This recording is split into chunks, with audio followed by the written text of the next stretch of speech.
This is an approximation of what a heavy war arrow may have looked like. That is, a heavy arrow launched from a longbow with one intention: to stop a man. In this video, I'm going to show you how I made this arrow. So, off to the workshop. And as you can see, these things are brutally effective.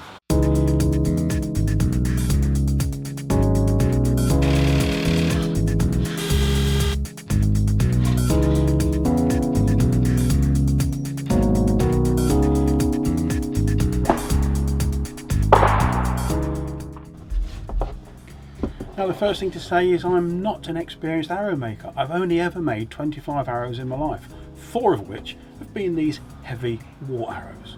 So please don't think this is an instructional video. It's not. It's simply me showing you how I build these arrows from parts that are obtainable in the UK from eBay. Now, my aim today is to make an approximation of a war arrow.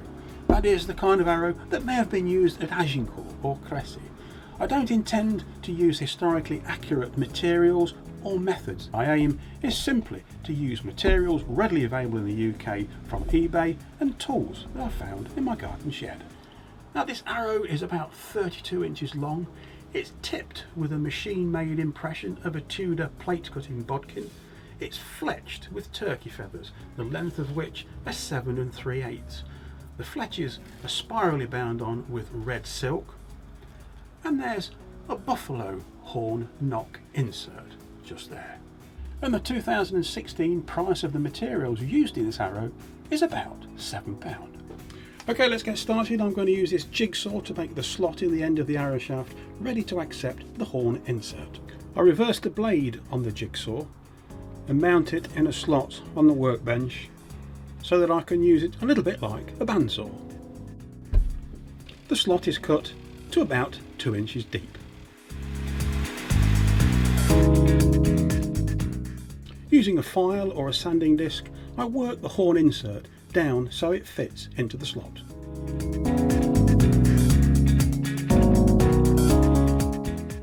I use a sharp blade to mark out the dimensions of the horn insert and then cut with a junior hacksaw.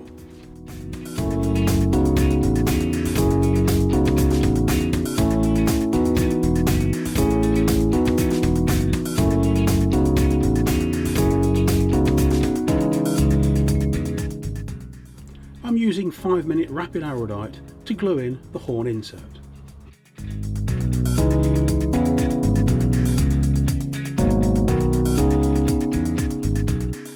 These inexpensive clamps are really handy for securing the horn insert in its glued position.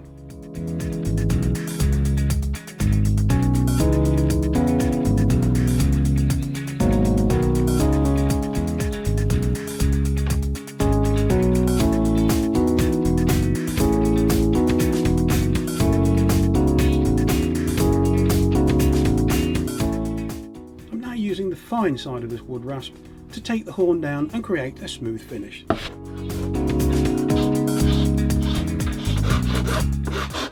I like a tapered end to my arrows, so I'm using this sanding disc fitted to a pistol drill to achieve that taper.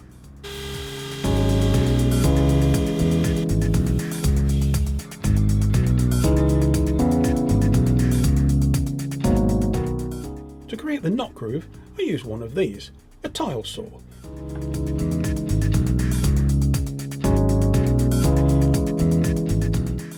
I start the cut with a junior hacksaw and then continue slowly and carefully with the tile saw.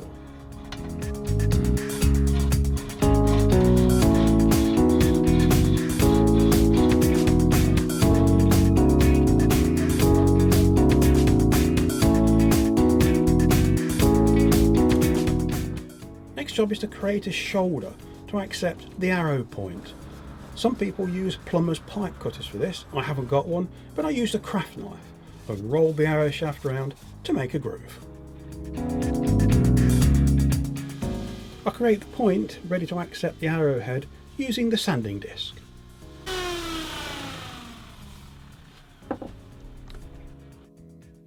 these machine-made bodkin points have often got oil or grease in the cone there, which will stop the adhesive from working. So I clean them out using thinners and a rag.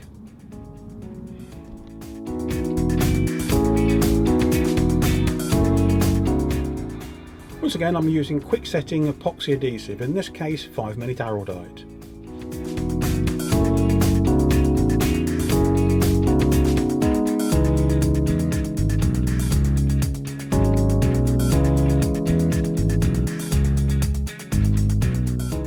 I work beeswax into the shaft, which creates a rather nice finish.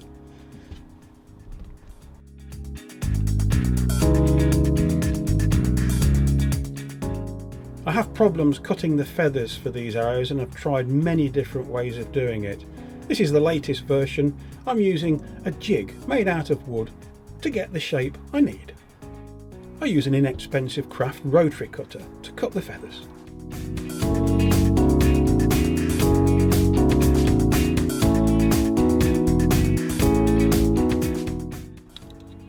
This is my homemade fletching jig, and I use an old 12-inch ruler with a bulldog clip on it to hold the feathers in.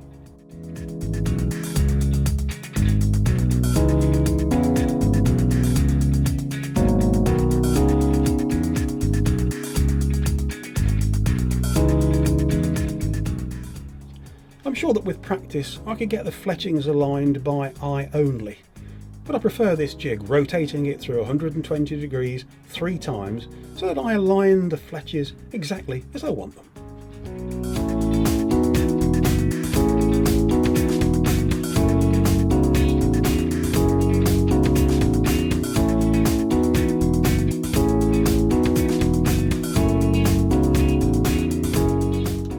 I find this HMG adhesive really good for fixing the feather fletchings.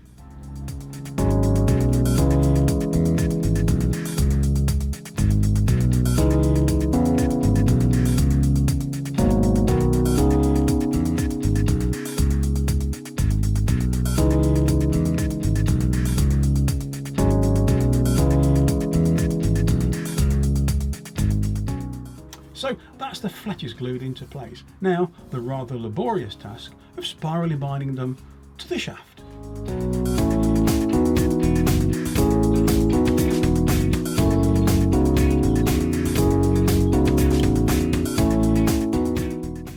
Okay, the fletchings are now firmly glued to the shaft, so I'm going to finish this arrow off by binding them spirally all the way up the length using this silk thread.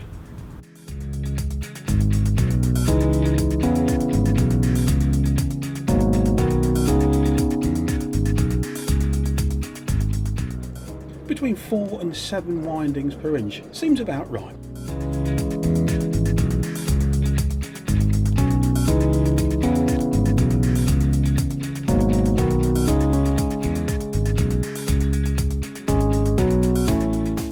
So that's the basic arrow finished. I'm now going to coat the windings with yacht varnish.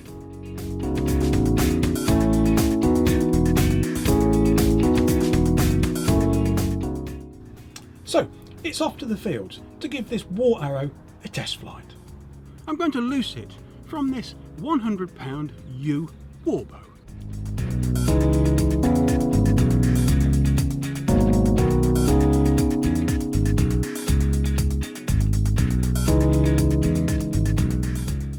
That's my war arrow, made from parts bought on eBay.